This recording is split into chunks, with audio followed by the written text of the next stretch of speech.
જામનગર શહેરના પૂરગ્રસ્ત વિસ્તારોની મુલાકાતે ગુજરાત પ્રદેશ કોંગ્રેસ પ્રમુખ શક્તિસિંહ ગોહિલ। જામનગર શહેરમાં અતિવૃષ્ટિના કારણે શહેરના વોર્ડ નંબર 16, 12, 4, 2, 1 સહિતના વિસ્તારોની સ્થળ પર મુલાકાત। ગુજરાત પ્રદેશ કોંગ્રેસ પ્રમુખ શક્તિસિંહ ગોહિલ, ભીખુભાઈ બારતોરિયા, પૂર્વ સાંસદ વિક્રમ માડમ, પૂર્વ મંત્રી MK બ્લોચ, વિપિન્દ્રસિંહ જાડેજા, વિરોધ પક્ષના નેતા દબન નંદા, અલ્તાફ ખપી, કોંગ્રેસ પ્રમુખ દીગુબા જાડેજા, તૌસીફ ખાન, સહારાબેન મકવાણા સહિતના અગ્રણીઓ જોડાઈને અસરગ્રસ્તોને મળીને વિગતો જાણી હતી। સરકાર દ્વારા તાકીદે સહાય ચૂકવવા જણાવ્યું હતું। સરકાર દ્વારા તમામ અસરગ્રસ્તોને સહાય આપવી જોઈએ। ડિઝાસ્ટર મેનેજમેન્ટ મુજબ જ રકમ તાકીદે સરકારે ચૂકવવી જોઈએ।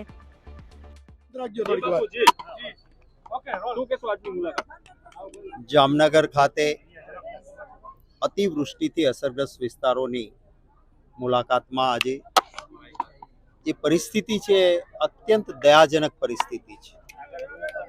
ખાસ કરીને વિસ્તારોમાં જે રીતે પાણી ભરાયા છે, આજે આપના પાસે કેટલાક પાસે વિઝ્યુઅલ હશે, જે લોકોની વચ્ચે હું ગયો એમાં નાના એવા ઘરમાં રહેતા લોકોમાં એક ઉપર છત સુધી પાણી, લોકો ગમે તેમ કરીને પોતાનો જીવ તો બચાવ્યો, પરંતુ ઘરમાં કશું જ રહ્યું નથી। ખાવા પીવા માટેના લોટથી માંડીને, કપડાથી માંડીને જે કંઈ નાનું મોટું રાચ રસીલું હતું એ બધું જ પાણીમાં તરબતર। આજે લોકો એ પોતાની બચેલી વસ્તુને થોડી ઘણી સંભાળવા માટે બહાર લઈને બેઠા છે। અતિશય દયાનીય પરિસ્થિતિ છે। હું સમજી શકું છું કે જ્યારે અતિવૃષ્ટિ કે આવી વસ્તુ ઊભી થઈ હોય ત્યારે લોકો મુશ્કેલીમાં આવે।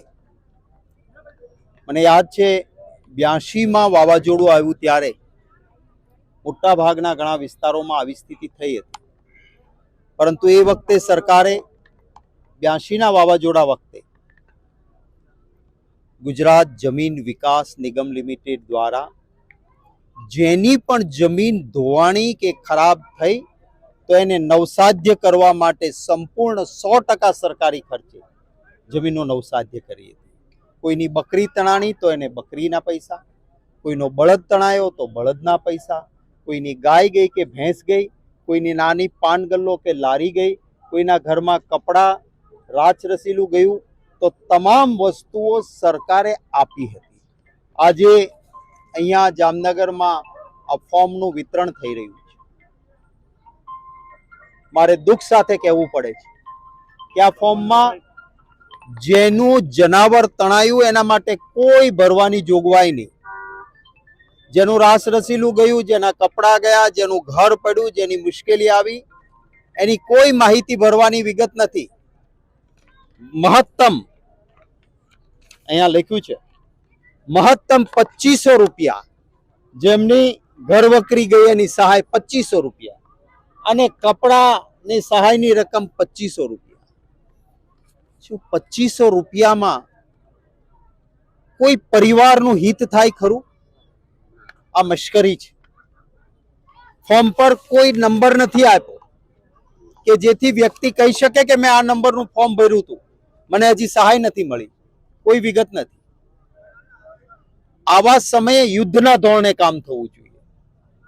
મેં પૂછ્યું તંત્રના લોકોને તો કહે છે જેને સ્થળાંતર કર્યું હોય એને જ કેશ ડોલ્સ, રોકડ સહાય આપવાની સરકારે સૂચના આપી છે। ક્યાંય ડિઝાસ્ટર મેનેજમેન્ટ એક્ટમાં આવી જોગવાઈ નથી। મુશ્કેલીમાં આવેલા તમામને કેશ ડોલ્સ આપવા જોઈએ। આજે બજારોમાં તમારી નજર કેમેરાની ફરી, શું એ લોકો કેશ ડોલ્સ મેળવવાને અધિકૃત નથી? કે છે ના, અમે સ્થળાંતર કરાવ્યું છે એને જ રોકડ સહાય આપીશું। આ વ્યાજબી નથી।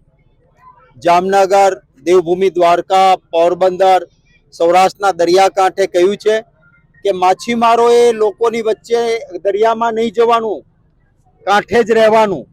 હવે નાના પગડિયાવાળા રોજનું કામ કરીને રોજ કમાતા હોય છે, બરાબર છે, એમની સલામતી માટે એમણે દરિયામાં નહીં જવાનું, પણ સરકારે એમને રોજના માટેની મજૂરી નહીં આપવાની, પૈસા નહીં આપવાના।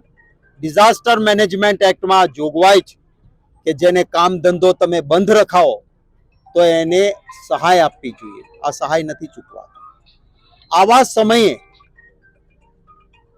જ્યારે જરૂરિયાત છે ત્યારે તાત્કાલિક સહાય મળવી જોઈએ. હવે 2-3 મહિના પછી કોઈ સહાય આપે તો એ સહાયનું મૂલ્ય શું? હું આશા રાખું છું. આ કોઈ રાજકારણ કરવાનો પ્રસંગ નથી. અમારા કાર્યકરો મિત્રોને કહ્યું છે, પોતે પોતાના, કારણ કે ગરીબ લોકો પાસે આમાં અનેક ડોક્યુમેન્ટ ઝેરોક્સ માંગ્યા છે. ક્યાં ઝેરોક્સ કરવા જાય નાનો ગરીબ માણસ? અમારા કાર્યકરોને કહ્યું છે કે એવા પ્રિન્ટર રાખો કે જેની ઝેરોક્સ કોપી કરી શકાય, તો અમારા કાર્યકરો એ મફતમાં ઝેરોક્સ કરીને આપશે. ફોર્મ ભરાવામાં તકલીફ હશે, એનું ફોર્મ ભરાવી આપીશું. સરકારને વિનંતી છે કે 2 પ્રકારની પદ્ધતિ કરો. એક, જેમના ઘરમાં નુકસાન, ખેતરમાં નુકસાન થયું છે, એ પોતાનો જ ફોટો કે વિડીયો પાડી અને તમારા પોર્ટલ બંધ કરો. પોર્ટલ પર અપલોડ કરવાની ગામડામાં માણસને ક્ષમતા નથી. વોટ્સએપ પર તમને મોકલી આપે, એને માન્ય ગણો. દરેક જિલ્લા અને શહેરના વોટ્સએપ નંબરો જાહેર કરો. અને વોટ્સએપ આજકાલ બધા બહુ વાપરતા હોય છે, અમારા કાર્યકરો સહાય કરશે. એ વોટ્સએપ પર વિડીયો કે ફોટો મોકલે એને પુરાવા તરીકે માન્ય ગણીને આપી દો. જેમના ફોટો કે વિડીયો શક્ય નથી કે નથી પાડી શકાયા, એવી જગ્યાએ તાત્કાલિક સર્વે માટે વોટ્સએપ ઉપર કહે કે આવો ને મારા ઘરનું સર્વે કરી જાઓ, મારી જમીનનું સર્વે કરી જાઓ, તો સર્વેની ટીમો ટેમ્પરરી પણ રાખવી પડે તો રાખીને મદદ કરવામાં આવે. આ હું માંગણી કરું છું. આજે જુદા જુદા વિસ્તારોની મુલાકાત છે અને જે કંઈ માહિતી મળશે એ સરકાર સુધી પહોંચાડવાનો પ્રયત્ન રહેશે. નદીના પાણીના નિકાલો, શહેરોમાંથી પાણીના નિકાલની જગ્યાએ હપ્તાઓ લઈને, પૈસા ખાઈને ગેરકાયદેસર બાંધકામો ઊભા કર્યા છે. મને વડોદરામાં કહ્યું એ અગાડા કોમ્પ્લેક્સને ઊભું કર્યું હોત, જ્યાંથી વિશ્વામિત્રમાં પાણી જતું હતું, ત્યાં બિલ્ડિંગો ઊભા ન થયા હોત તો વડોદરા ડૂબ્યું ના હોત. આવા જે બિલ્ડિંગો ઊભા થઈ ગયા છે એને તાત્કાલિક તોડી પાડવામાં આવે. આવા બિલ્ડિંગોને મંજૂરી કોણે આપી અને આ બિલ્ડિંગોની પાછળ કોણ હતા? ટકાવારીને હપ્તા લઈને, પક્ષના ભંડોળમાં પૈસા લઈને ગેરકાયદેસર નદીના પાણીના નાળાના નિકાલોમાં બિલ્ડિંગો ઊભા કરાવીને શહેરોને ડૂબાડવાનું કામ કર્યું છે.